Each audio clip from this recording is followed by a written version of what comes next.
నా ప్రియమైన కుమారుడా, నా ప్రియమైన కుమార్తె, నా మాటలు జాగ్రత్తగా ఆలకించుము. మీరు భార్యాభర్తలుగా ఎలా ఉంటున్నారు, ఎలా జీవిస్తున్నారు? మీరు ఇద్దరూ పెళ్లి చేసుకోవడానికి ఇష్టపడ్డాక వివాహము నిర్ణయించుకున్న రోజున వివాహం చేసేటప్పుడు దైవజనునిలో నేను ఉండి మీకు పెళ్లి చేచింది నేనే నీ దేవుడను, నీ ప్రభుడనైన యేసయ్యను గుర్తు ఉంచుకున్నావా? నేను మీకు పెళ్లి చేసేటప్పుడు మీ ఇద్దరి చేతులను చేతిలో చేయి వేసి కష్టములోనూ సుఖములోనూ వ్యాధిలోనూ బాధలోనూ మీరిద్దరూ ప్రామాణికముగా ఉండండి అని చెప్పాను. మీరిద్దరూ కూడా ప్రమాణాలు చేశారు.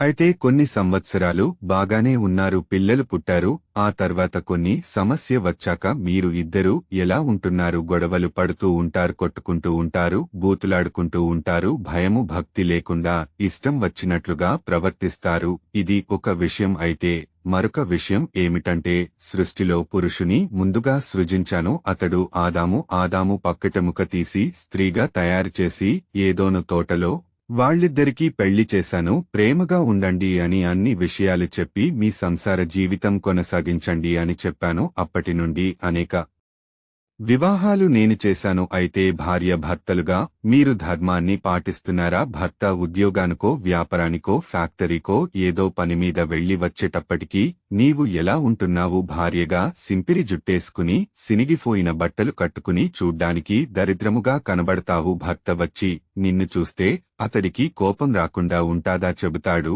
ఈ బట్టలు బాగోలేదు, వేరే బట్టలు కట్టుకోమాని చెబితే నా ఇష్టం అంటావు.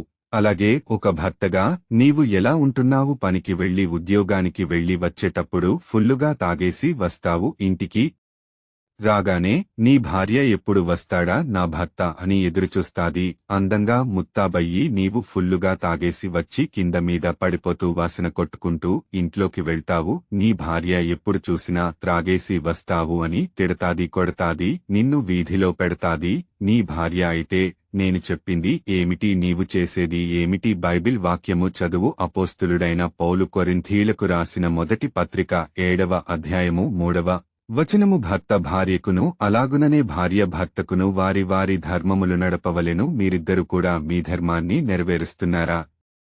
మీ భార్యాభర్తలు నా మాటలు అర్థము చేసుకుని సరిదిద్దుకుని అనునిత్యము దేవాలయమునకు ఉపవాస ప్రార్థనలకు కూటములకు వెళుతూ కుటుంబ ప్రార్థన చేసుకుంటూ వ్యక్తిగత ప్రార్థన చేసుకుంటూ నాలో అత్యధికముగా జీవించాలని నేను కోరుకుంటున్నాను. ఇప్పుడుకైనా కళ్ళు తెరిచి జాగ్రత్తగా బ్రతకమని నేను ఈ మాటలు మీకు మరొకసారి గుర్తు చేస్తున్నాను. ఆమెన్.